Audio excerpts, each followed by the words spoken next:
So, hello everyone, welcome to yet another episode on Thoughtful Leaders by College Dunia. Today, we are delighted to witness Dr. Sujata Mangaraj as the guest of the honor.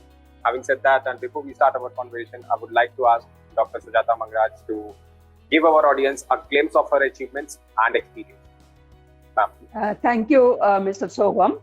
And I'm Dr. Sujata Mangaraj, and at present I'm the Director Committee in Academics and working at Urban Center for Communication and Management. It's a business school of Bharatiya Vidya Bhavan Bhubaneswar Center. Actually, I have a long journey of more than 35 years in academics. I started my career in 1985 as a faculty member at the Regional College of Management, Bhubaneswar. Actually, I have experience, I love teaching, and I have experience in teaching, research, training, consulting, as well as publications. If you look back of my whole of my career, I think I have guided 16 PhD scholars and DLit scholars also. And I'm PhD examiner to Pune University, and then University of Hyderabad, Geetama University, then Anna University, University of North Bengal, then in Odisha, almost all universities like Utkal University, Barampur universities, and if I look into, I love accreditation much, and I think for last 1 decade I'm working on business school accreditation, and that is, I'm an evaluator and mentor for Accreditation Council for Business Schools and Programs, that is ACBSP USA. That is an approved accrediting body of Higher Education Council of America, that is CHIA. And I also work as a mentor and evaluator for NBA and NAC. In my earlier institution, I was the contact person and the coordinator for all accreditation like NBA, twice, then NAC, then ACBSP, and I have served as the evaluator, mentor, and chairperson for ACBSP for many Indian business schools as well as for Mongolian business schools like National University of Mongolia. I was one of the evaluators for accreditation, and I was the mentor for many Bangladesh universities as well as Mongolian universities. Besides, I have published 7 books and nearly 100 of research papers. And I believe that internationalization and globalization, all these are possible in higher education if you look into the core thing, that is the teaching learning process. How your students, they can be taken care of, and their needs can be taken care of. How I believe that the student and faculty are the 2 pillars of higher education, and if their growth and development will be taken care of, and in that way we can contribute to higher education in a great way. I served Revansa University, one of the oldest university, as Dean of School of Management Studies also. And at present, I am the National President of Association of Indian Management Schools. It's a professional body of more than 700 business schools across the country. And it is a reciprocal member of ACBSP USA, EQUIS, European Foundation for Quality Improvement, that is EFMD, as well as it is a reciprocal member of IMA and ANDISA, Association of Management Development Institutions in South Asia. Actually, I am now a executive board member of ANDISA also, being the president of AIMS. And several times I have received the award from ANDISA for presenting my research paper, that is in 1994 for Bangladesh Dhaka Conference of the 3rd Asian Regional Conference of ANDISA, in 1996 at Colombo, that is at Sri Lanka, for presenting my paper, and in 2002 at Maldives. And also I am a member of Indian Industrial Relations Association, where actually in 1996 I got fellowship from ILO, and that is for present. In 1998, I got fellowship from ILO for presenting my research outcome at Bologna, Italy. And so I'm strongly associated with ISTD, and I served as a chairperson of ISTD Bhubaneswar chapter. That is a decade, that is from 2007 to 2017. And during my period, I hosted in 2015. That is, I still remember the dates, 19th, 20th and 21st of February 2015, the National Convention of ISTD, where more than 500 trainers and from all across the country, they participated. I also hosted the annual convention of Association of Indian Management Schools. That was way back in 2011 at Bhubaneswar in Hotel Mayfair, and where it was a wide range of research scholars, faculty members, and directors, dean, the leaders from business school, they joined, and many international. I think the opening of Region 10 of ACBSP USA was done in 2011, and that was here, and I was the convener for that. And more than 50 delegates from USA, they came and they opened up the 10th region of ACBSP here at Bhubaneswar. So I enjoy teaching learning always. That's what is my philosophy of life, that learning, there is a lifelong learning. And as a teacher, the day we stop learning, I think we will stop teaching. So that's why a teacher should be a student first. That's what I believe. So and so being an administrator of business school, being a faculty member, being a researcher, being a guide and mentor to many students, I believe that learning, and at this juncture of pandemic, as well as at this juncture of a new normal, I think we have to adopt technology, integrate it with teaching learning process, so that we can contribute greatly to the students as well as to the teaching community itself. And I've conducted many executive development programs. I think many MDP programs I have conducted for industry people. My area is basically organizational behavior and human resource management. Conducted very skill development programs for industry leaders, as well as many faculty development programs for faculty members. Great, Yes. great. Having said that, ma'am, I suppose your number of years of your experience is too less when I compare it with the kind of achievements which you have backed with. Great. With that, I would like to move towards our question Q&A section. I suppose with the kind of introduction which you have given, a brief introduction. I hope it was a brief introduction from your end, but my audience would be well equipped with the idea, or let's say the information they are going to witness for this.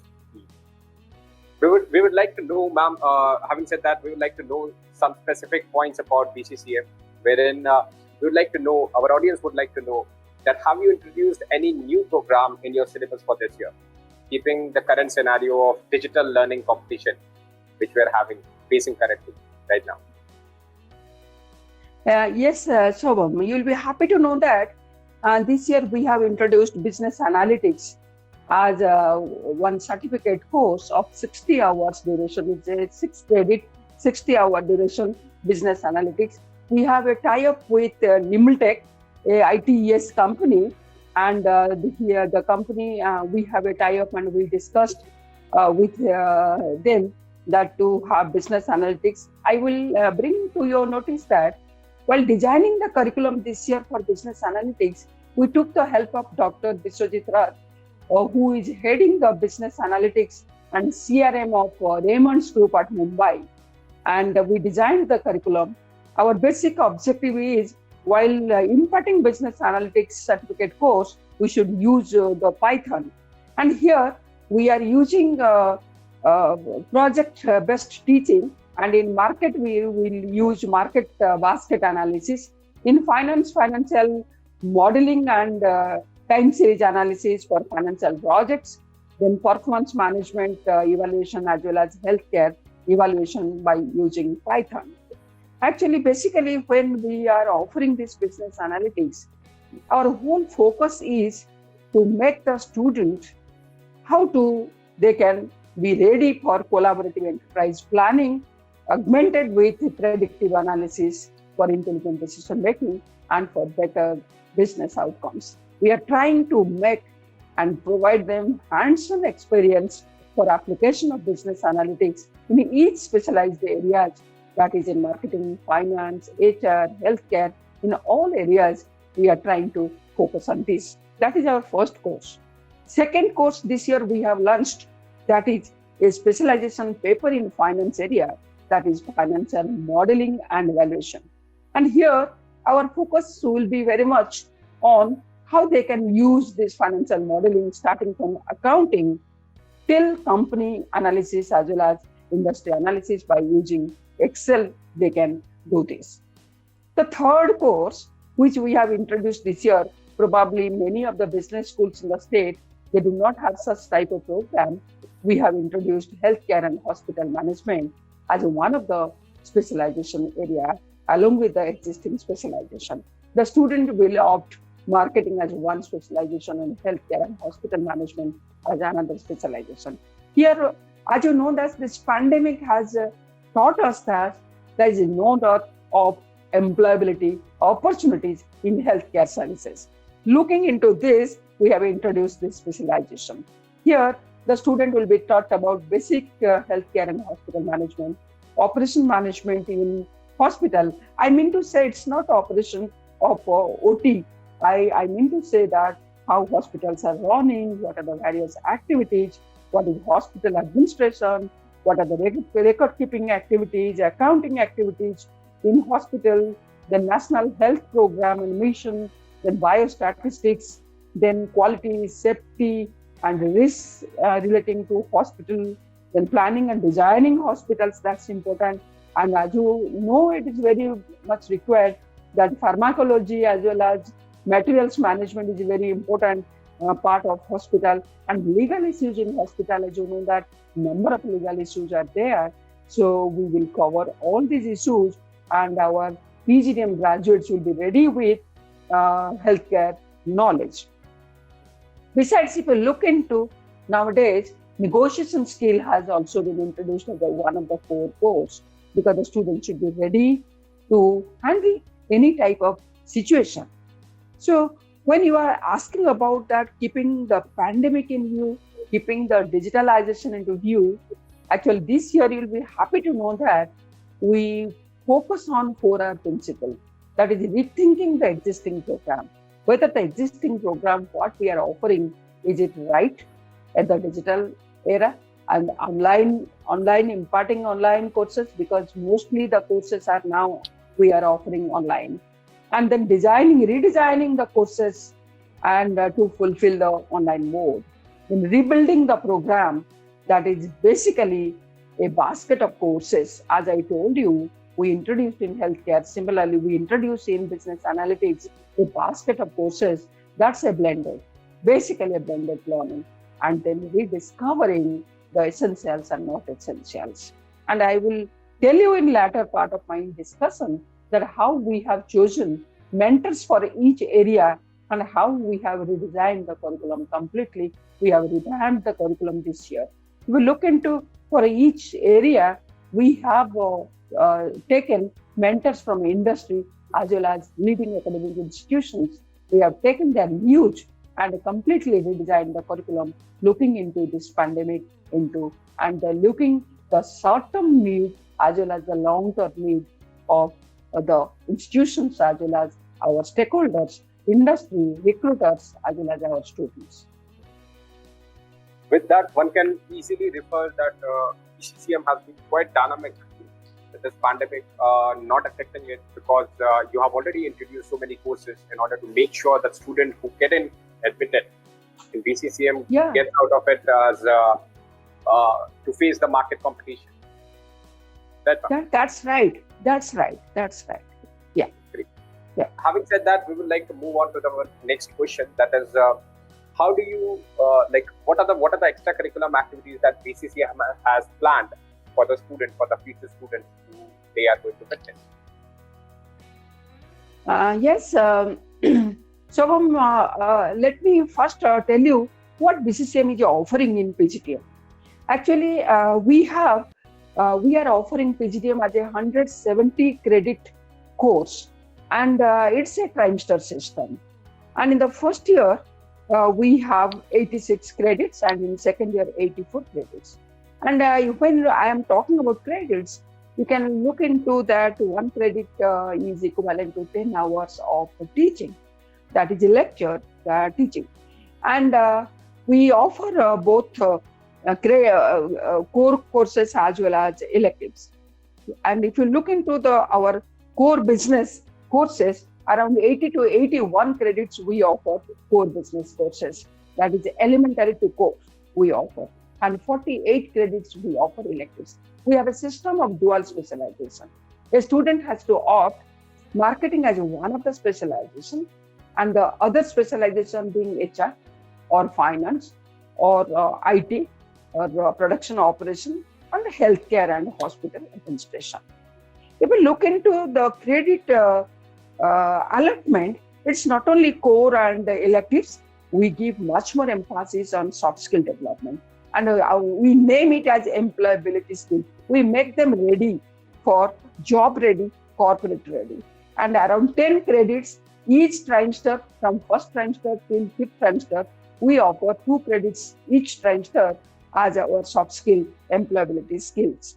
And besides, you'll be happy to know that just after completion of the first year and summer internship project, the students are provided with 3 credits of special grooming for written examination of the corporate recruiters. That's as reasoning, aptitude, and mental ability.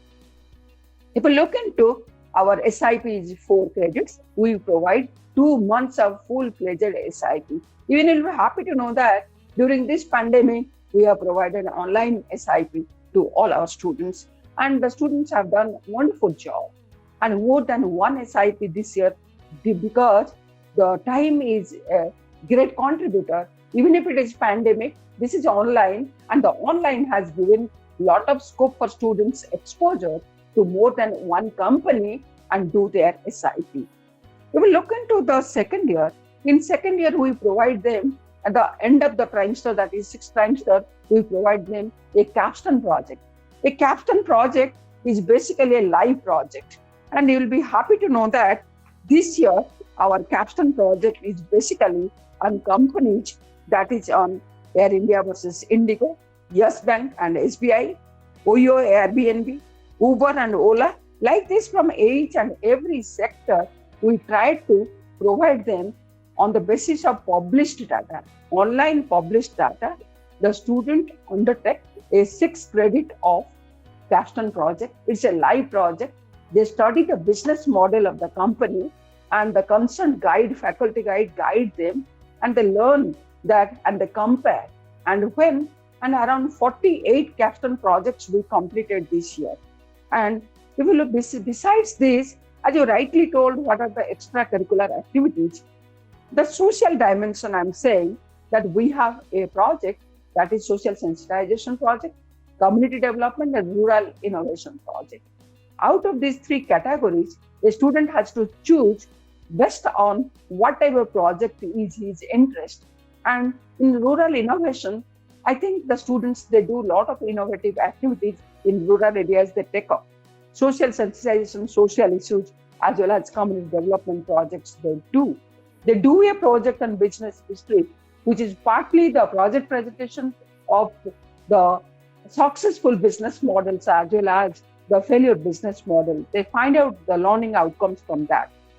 If we look into extracurricular, we have Bhavan's emerging leader context, where the undergraduate students are invited to Bhavan.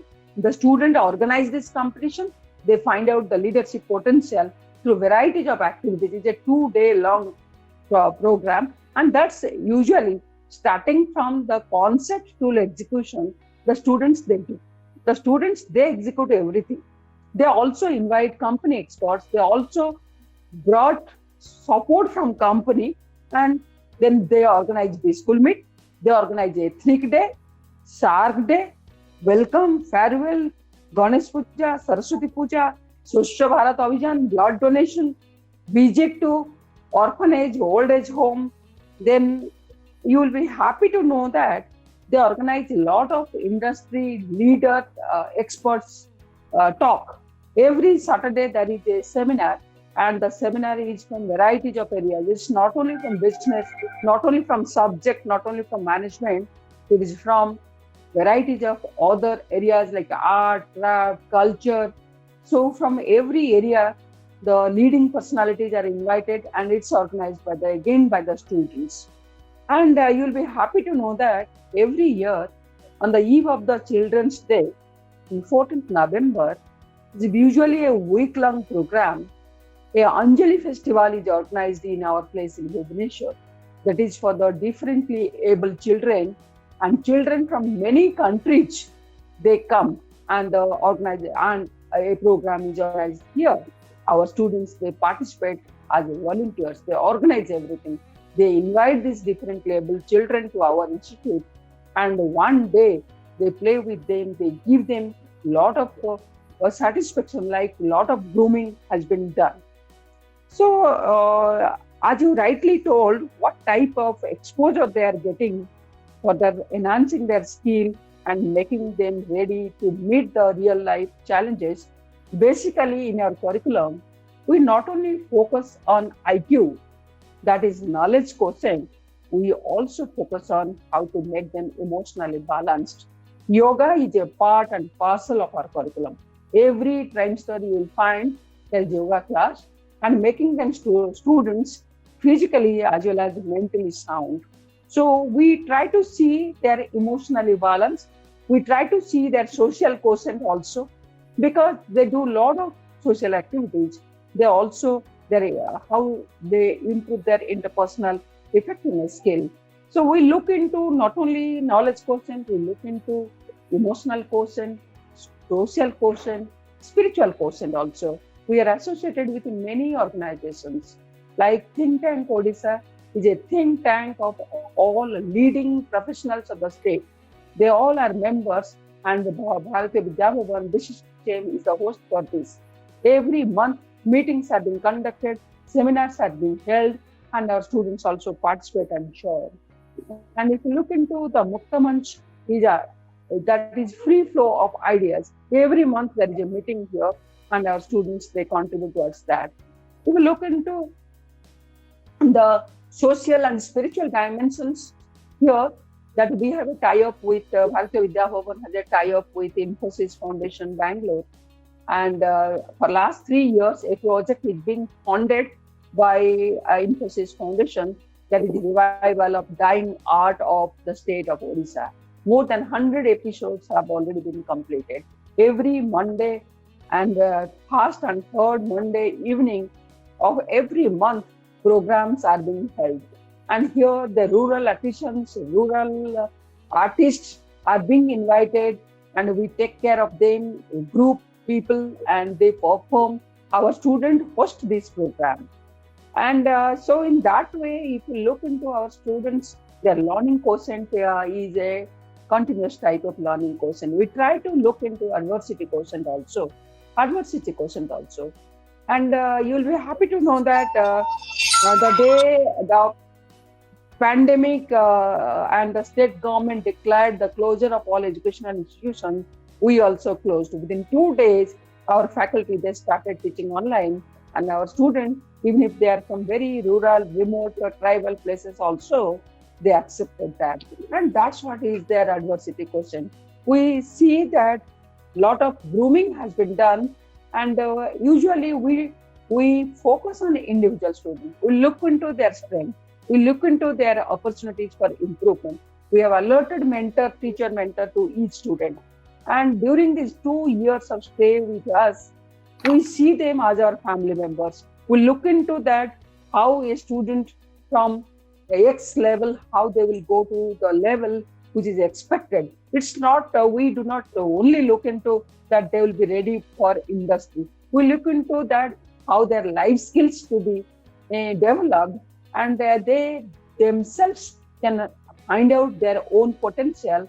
They can know that what is the developmental need, we provide them all support, all handholding, and they become full-fledged citizens of the country. Our main focus is how to groom them as good human beings, how to groom them as good citizens of the country, of the nation. That's what is our focus. With that, I suppose our audience would be able to understand the kind of placements your college has been witnessing and will be witnessing in post-pandemic situation as well. That brings me to the next question. Ma'am, can you please elaborate on the placement statistics of your college? Yes, Shubham, I'm very happy to say that even if we are small, but we are very beautiful in that way. And since its inception, 2006, the institute focuses on grooming students and making them industry ready. And as I just previously I told you, we make them how to handle the challenging situations. In that way, whatever the industry demand, till date our alumni are very, very successful. They are placed at different national as well as international placements, and they are very, very successful. If you look into our placement statistics you are asking, I will tell you that 30% of our students, they are usually every year, they are placed into retail and lifestyle. I tell you here, we have an advantage for retail and lifestyle type of jobs or financial services, because after completing summer internship project, they work for shop floor training. One full year of July, May and June, they complete their summer internship project. After the first year, first, second and third trimester is over in April. 1st of May till 30th of June, they complete their summer internship project. And from 1st of July till 31st of July, in the first half of the day, we groom them for their reasoning aptitude, mental ability, and soft skill. And the second half, they work in many retail companies, retail organizations in the city. They work in financial services organizations also. So that hands-on training groom them for equipping themselves for better jobs in retail, in financial services. So therefore, 30% of our students are placed in retail and lifestyle. Another 30%, they are into banking, insurance, financial services, and microfinancing organizations. And rest 40%, if you look into, they are into FMCD, they are into e-commerce, logistics, education, then services as well as consulting and ITES.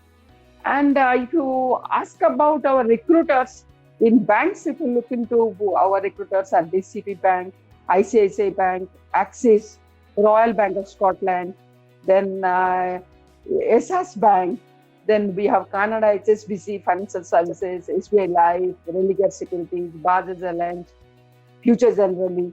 So, and these are, if you look into the education sector, Baiju, Jaro, Extramark, they're also our recruiters. And if you look into retail and lifestyle, Pantaloon, Future Group, Big Bazaar, VMAT, Superstuff, and Elvin Klein, and Decathlon, Brandscape. In e-commerce, Flipkart is also, logistic, home logistic, then Agrawal Packers and Movers, and in services, in tech, that is Josh Dial, then Ceasefire, Godrej, all these, they are our recruiters. And placement, actually, we try to see from the first trimester, from the beginning itself, and you'll be happy to know that, Shubham, before we start our first trimester, 1 month of foundation course we provide them.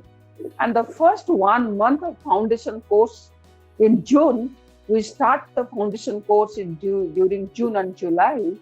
And during this foundation course, we focus that we take some students from non-commerce background, some students from like arts and fine art students, they do not have mathematics as the background. Some engineering students, they do not have commerce background. So therefore, what we do, we provide them basic accounting, basic economics, then quantitative techniques, little bit, IT, the basic fundamental of our basic foundation, and then we provide them public speaking public speaking and management orientation. That public speaking and management orientation starts from foundation course. Then every trimester we focus more on soft skill. We look into that. What is the, and we invite experts from the industry, and we try to see what is the industry requirement. Accordingly, we groom them. So I'm happy to note that all our students are placed well. All my alumni are doing well. That's what is my placement scenario. But would you also put some light on the highest package and the average, as well as the median package, which has been offered by the diverse organization which has been coming to your campus? Okay, I'll name the company, name the student. This year, our highest package was 10 lakhs. And Mr. Shubham Das, he joined in Baiju for 10 lakhs. And if you look into, some students are also placed in 7.8 lakhs, that's in extra mark education. And some students in Siegefire and Godrej in good package. If you look into the average package, it's about 3.6 to 4 lakhs. 3.6 to 4 lakhs. Okay, so our students are doing well. Yeah. Great. Having said that, ma'am, we would also like to know, being in a key position, like being the director of PCCM, what is your philosophy of leadership? How would you describe your leadership style? How do you manage your team? Okay. I think first time this question being asked to me, and I'm happy, Shubham, that I always love people, and I believe in empowering people. My leadership is that I believe I have trust. I always trust my people wherever I am. I always trust people because I see strength in everyone. I see the positivity in everyone. That's why I believe in establishing a performing culture where there will be openness, trust, proactiveness, autonomy, authenticity, and competitive spirit as well. That I always try to create organizational citizenship behavior among all my faculty and staff members. I believe that providing them enough opportunity to grow will definitely the growth of the institute will. I always see the people's growth with the growth of the institution and growth of the institution with the growth of the people. And my faculty are my strong pillars, no doubt. And if you look into how I manage that wherever I am, which institution I have laid, I always believe in providing responsibility as well as authority to them, so they will manage, in fact, wherever I am. And Shubham, you must be seeing that for last 6 to 8 months, how since March in India and across the globe, the whole of 2020, people are staying at home and they're working, and work from home has prevalent. And being said that, because empowering people, even if it is far from the home, you can manage your institution very well, very neatly. And I have 2 course coordinators, that is for PGP1 and PGP2. They take care of the daily classes and they post the daily report in WhatsApp group in the academic groups. So all detail what is happening, what is the attendance, what is the subject taught, what is the learning outcome of that paper, which case study has discussed, everything they post in the evening. I see that what's happening in the whole day, the all class. And you'll be happy to know that it's not the faculty as the coordinator. My students are also coordinators. It's not only the class coordinator, like everywhere there is a boy coordinator, a girl coordinator, but what I have done that for each subject there is a coordinator in between who is the link pin between the concerned professor and the students. So therefore, if more than 50 papers, there are 50 student leaders are there. So what they do during this COVID period, working from home, they are also studying from home and they are submitting their report from home. And from them, for the student, there is a student group, PGP1 group and PGP2 group. In that group itself, the student posts what is the attendance of the student, which topic is being taught, and what was the interaction in the class, what assignment has been done. everything detailed the student course. So by the evening, everything is ready and the entire day's activities are being recorded. We have coordinators for Saturday seminar. We have coordinated for, I forgot to tell you, in every Wednesday we telecast a film, and the film is of different type. That is the subject content, management orientation, sometimes traditional Hindi, very featured movies are being shown, and the students, they derive that leadership style, the coordination, management, everything. So for the film activities for Wednesday, a faculty coordinator, two faculty are, they coordinate. Then we have exam in charge, we have seminar in charge, faculty development, FDP, MDP in charge. We have research and publication heads of the faculty. So the faculty, they coordinate everything. I believe in them. They contribute a lot for the institution building. We have board of studies, and we have experts from different academic institutions, leading academicians from industry. We have board of studies for designing the curriculum, for designing the teaching learning process. We have conducting board for the review of the result. We have moderation board for the review of the question papers. And we have the head is academic council. You will be happy to know that around 25 members, leading members of the country, they are member of this academic council. We have the former vice chancellor, the former AICT chairman as a member, Dr. Damodar Acharya, he is a member of our academic council. We have the former dean of DQT. We have so many leading personalities, from the former director of SPGen, the former vice chancellor of Srishti University, the former director of Lal Bahadur Shastri Academy, and so many leading personalities from academics and so many leading personalities from industry. They are member of academic council. Then the overall management of the institution, that is the strategy making body, is our board of governors, headed by our chairman, Major General Basant Kumar Mahapatra, who is a very, very dynamic leader. He gives open opportunity to all of us to perform well. So therefore, if you look into BCCMs and leading the institutions from the front, I believe that a very healthy and strong, positive culture, organizational culture, where I think there is a lot of opportunities for growth and development. So therefore, the faculty, they run the institutions. But with such a highly decorative definition of your philosophy, as we all know that a day is followed by a night. So we would also like to know the biggest challenges, the biggest challenges your team as well as you might have faced. Again, keeping in mind this introduction of NEP, what kind of biggest challenges that you are expecting for in general as well as for BCCM specifically? Well, Shobham, I will speak about two important challenges now. One is COVID-19, the other one is the new education policy. Okay. So if you look into the COVID-19, it is, I think, after hundreds of years, we have never seen such pandemic.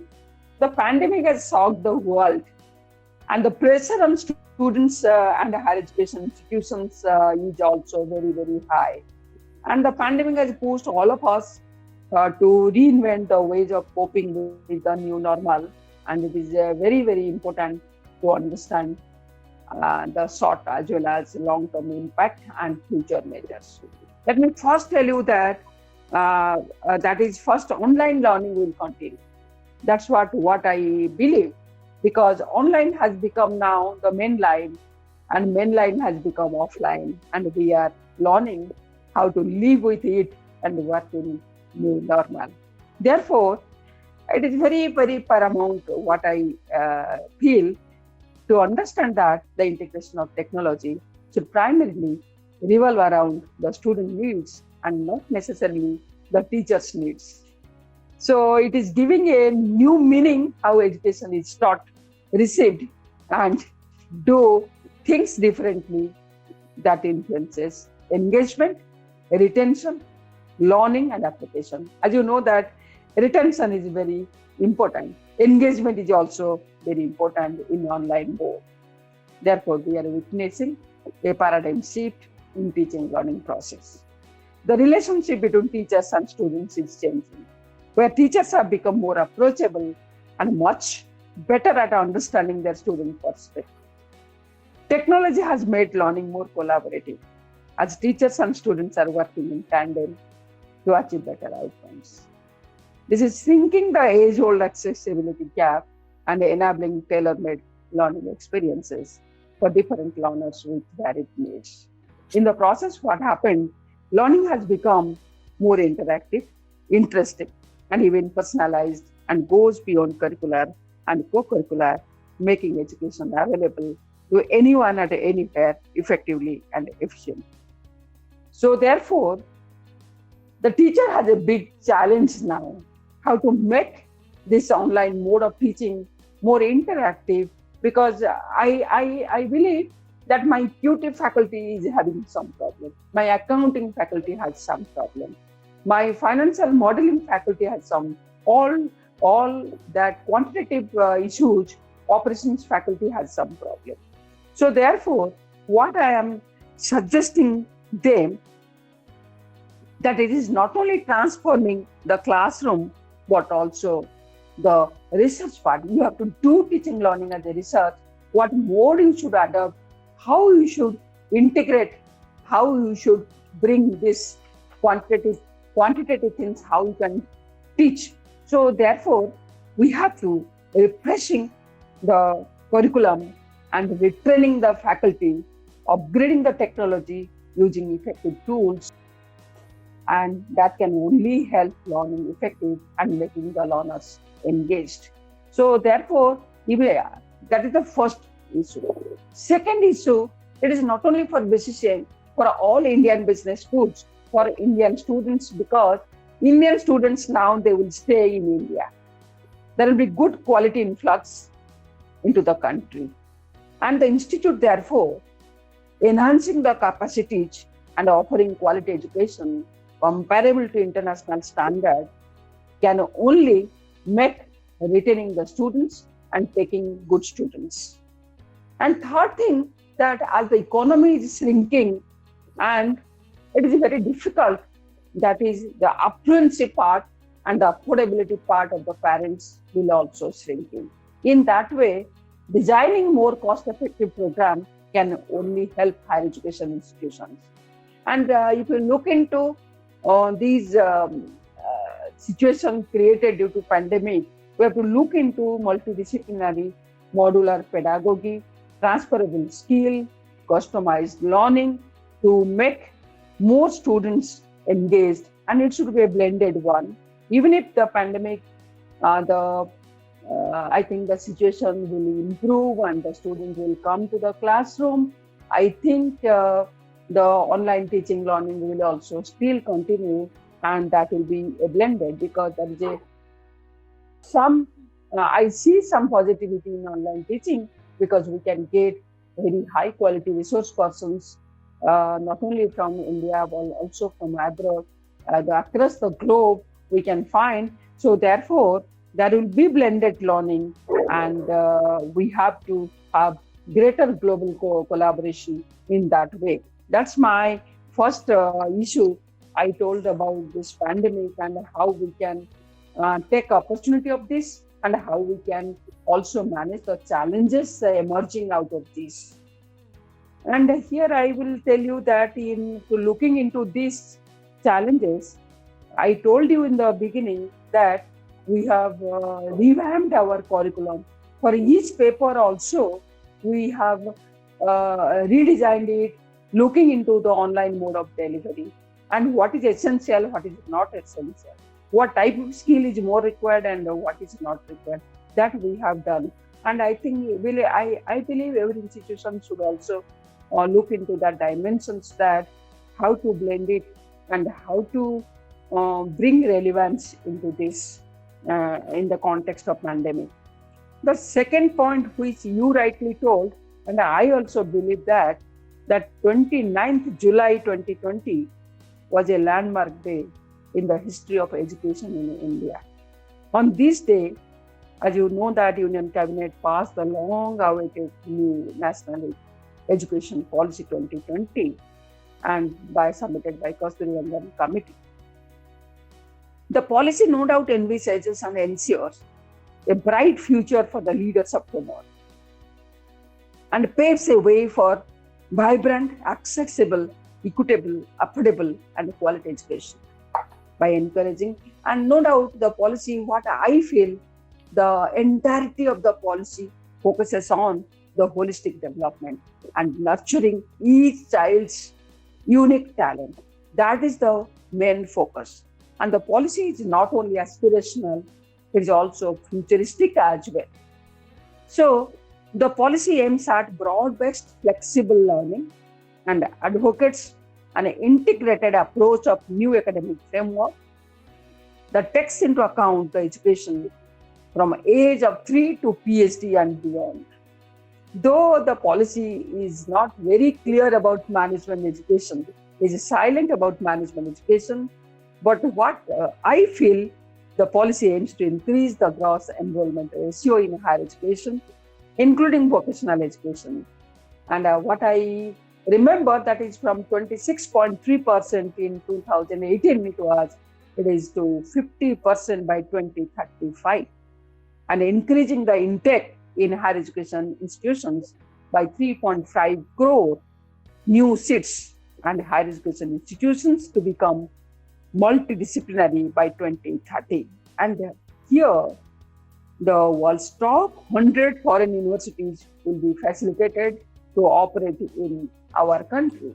So what I believe, that I must say that the national new education policy envisions an education system rooted in Indian ethos that will contribute in transforming India into an equitable and vibrant knowledge society by providing high quality education to all and thereby making India a global knowledge superpower. We are already focusing to look into BCCL. We are already focusing on the Indian ethos and culture. This is a very unique institution where we blend not only the contemporary knowledge, not only the technology, but also Indian ethos and culture. In the first trimester, we provide a paper that is an Indian ethos and culture. We try to imbibe the spirituality in each and every dimensions of learning, teaching, and training. And if you look into that, education must build character, enable learners to be ethical, rational, compassionate, and caring, while at the same time prepare them for gainful and fulfilling employment. And that's what is also the focus of BCCI.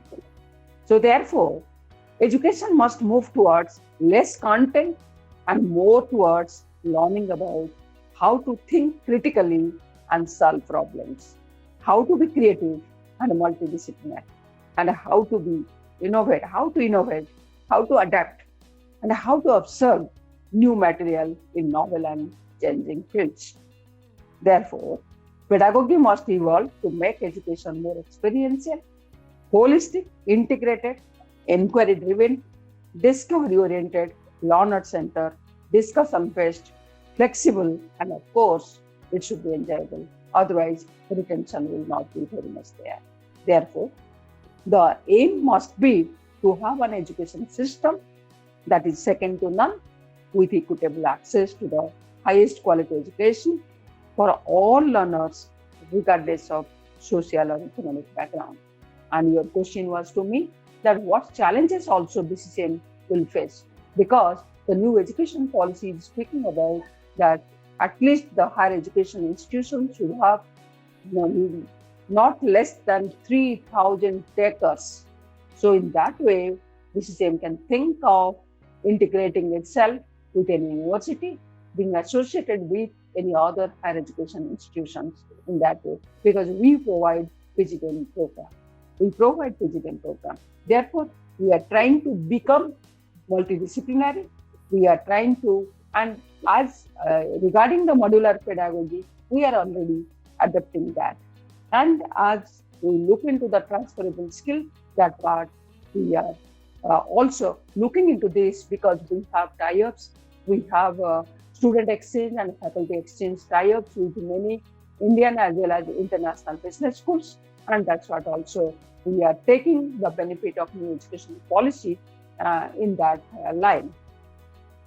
So we are hopeful that BCCM can also be a part of this journey of new education policy, as well as the part of this journey of new pandemic of digitalization technology integration. And I think we can meet to the expectation of our stakeholders. With that, I can clearly state that you have been quite descriptive about every question which we have asked, or let's say every question which a student can ask from before getting admitted into any particular college. That brings me to the last question of this eve, that is, as the world has been moving from industrial revolution to information revolution, and now we are currently in social revolution. With this kind of competition, with such a high kind of competition, which your students, or let's say with any student, is going to face after completing their graduation or post-graduation, as well said by you, how do you guide your students to survive in such a competitive scenario? Shobhan, this is not the today's question. This question is age old, as I feel. This question is age old. First of all, I will look into the example of pandemic. I will say that health is wealth. That's my grandparents were telling, my parents were telling. I am also telling my children, and I think this will continue. So therefore, first and foremost, a healthy mind and a healthy body can make you happy and contented. And I will tell 3 things to my students. First of all, you maintain a good health, balanced diet, and you keep your mind healthy. Okay, be positive in your attitude. Be happy and contented. Whatever opportunities you are getting, try to utilize this opportunity. Opportunities are plenty. We cannot say that. You are saying this is a challenge. Survival is a question. Competitive scenario. I can say that when there is a competition, when there is an opportunity, there is competition. When there is prospects, then the students have to face challenges. So therefore, my first advice to my students is that you should be a lifelong learner. Always our chairman says L. I also believe in that. That is a lifelong learning. So I can say you that it's not developing only knowledge quotient. In the beginning, I had told, again, I'm repeating that for a holistic personality, what the new education policy is dreaming, and that's IQ, EQ, SQ, SSQ, LQ, and adversity quotient. A student has to prove, because each student has potential. Each human being is having unlimited potential. I think thousands and thousands of students I have taught during my 36 years of teaching career. I see the brightness of the eyes, the happiness in the faces of many of my students. I still remember the way back my old students. They are placed, some of them are the CEOs, MDs, they are in better placed. So each student has potential. So therefore, the student has to develop, find out, identify the potential and groom himself or herself, and the institute is a facilitator. I'll say that, as you rightly told, there is competitive scenario, uncertainty and ambiguity. So therefore, my advice to all my students, develop resilience.